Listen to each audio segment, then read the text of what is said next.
Okay, I hope you can see this. Do you see it?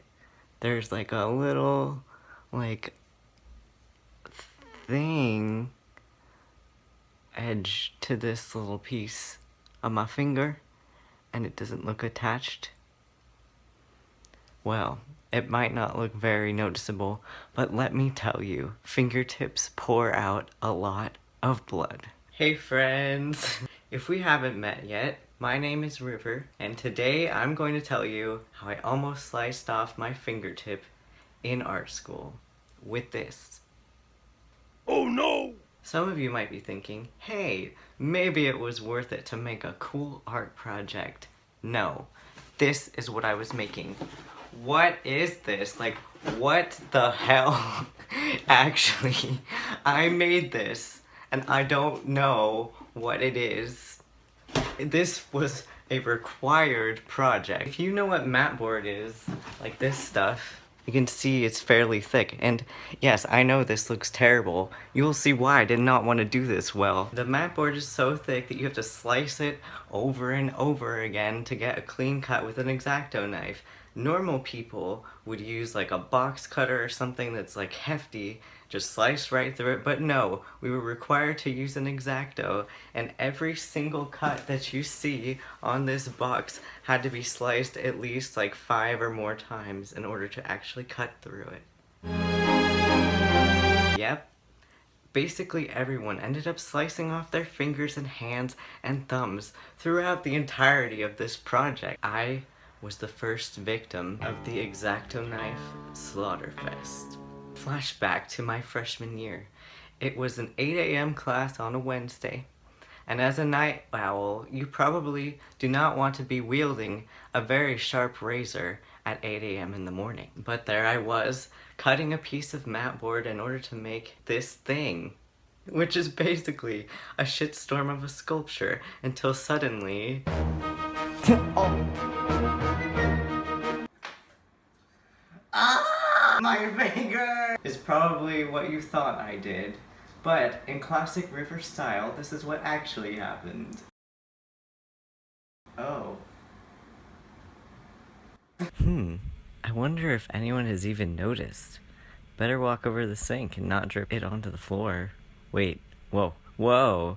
Blood is so warm and sticky and such a pretty color. Now you might think that the worst part of this story was me slicing off my fingertip, but no, oh no. My school did not have a nurse. Yep, I was paying thousands, tens of thousands of dollars every semester, and my school did not have a nurse. And I was not the only person slicing off their hand, so, I mean, I can't imagine how many years this has been going on where people are slicing off their fingers. Since it didn't have a nurse at all, I was basically the only calm person in the room. After I sliced off my finger, people tried to tell me to wash it off in the sink, which by the way is the worst thing to do.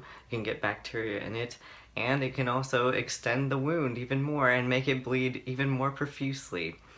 And as I watched the blood drain down off of my hand into the sink and down the drain, and see my little tiny finger nib flopping around, and it was dangling, like barely holding on onto my finger. Your body's natural reaction is to pass out, but luckily I've had experience in preventing that from happening. And a friend was nice enough and calm enough to come over and give me a chair.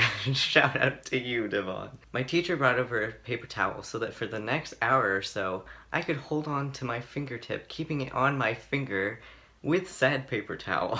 In order to make sure I didn't cut into the bone of my finger, they basically decided to send me to urgent care because, once again, we didn't have a nurse. I was sent into one of the administration offices. I don't even know what it was called, but they clearly had no idea what to do, and asked to see my finger. Hi, my finger, I sliced the tip of it off. My teacher called and... Oh god. Oh, can I see? I mean, if I take this paper towel off, it's just gonna bleed everywhere, like, you know that, right?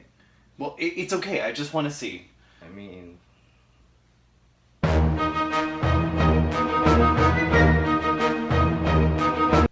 Oh God. Okay, all right. Okay, put that back. I'm gonna call a taxi. I'll see you soon. Me and my dark sense of humor proceeded to laugh at myself as she called for a taxi in the other room. My best friend had to tag along so that they could put my seatbelt on because my only working hand was being used to hold my finger on. We went off to urgent care. This first taxi driver was a bit annoyed at us and we really didn't understand why. And it was just a really short drive, like not even 10 minutes. We just hurried off to urgent care and didn't worry about it. Luckily, the nurses and doctor didn't think that I sliced into my bone. I actually happened to just slice in like the perfect angle to not hit the bone. Because if I hit straight down, then it would have sliced off part of the tip of the bone. But unfortunately, the urgent care didn't have any surgical glue, so they decided to basically put like this death grip gauze wrap on it. I forget what it's called, but it's called something really extreme, so I made up my own alternative. Watching as the doctor put my fingertip back onto my finger since they had just looked at it, I had clearly given up at this point. I sat there in silence, knowing that she had slightly put it off center to the right, and that my finger would in fact be stuck like that forever. The school had given us these exchangeable coupons that counted as $1 per ticket for taxis. So as we were like dealing out all of these like tickets, it was only about $6 to $8 somewhere in there since it was less than a mile drive, but this guy was not having it. And at first we thought it was because it was from the tickets, like maybe he hadn't seen them before. He basically just yelled at us. We didn't really argue. We were just highly confused. We got out of the taxi and then started talking to ourselves like, man, that guy was weird. We're like, wait a minute. He probably just wanted to give a tip because he mentioned something about like $13. It was the school's money, and they told us to just use the amount that it said, so I'm really sorry, taxi man. By the time we got back to school, our 3-hour class still had about 45 minutes left, and the whole class was really kind and asked me how I was, including the teacher, until she looked at me and said, Oh, good, you're here. You got that taken care of. So, are you gonna finish your project now? I did not want to even look at an X-Acto knife for another week, yet alone finish that project with the 4 fingers left that I had today. And you probably thought that this is where the story ends. But no, it got even worse. For starters, a normal person probably would have gone home from school at this point. But no, I am not normal, and I stayed for my second 3-hour class. And during this class, I noticed that my finger just kept on getting tighter and tighter. And if you've watched some of my other videos, you might know that I've had some physical health problems in the past. And my body has a personality, and when it doesn't like something, it will let me know. It does not like foreign objects, for one, especially ones that are constricting a finger, and it just doesn't like when I slice something off of my body, clearly. I mean, I don't blame it. So I spent the rest of the day in agonizing pain, trying not to throw up, partially from adrenaline and from the pain, and actually sobbing. Like sobbing.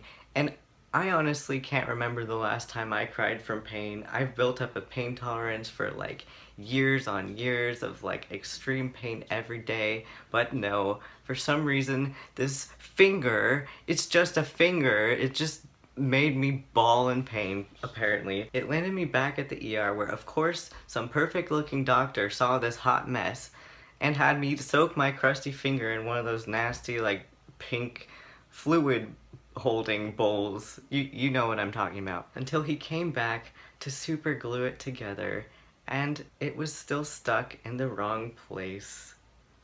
And that is how I almost sliced off my fingertip. If you like this video, please subscribe if you haven't already. How about you leave a comment about any of your finger slicing off horror stories, because I know you all have them. I hope you're having a great day, and I'll see you next time. Bye bye!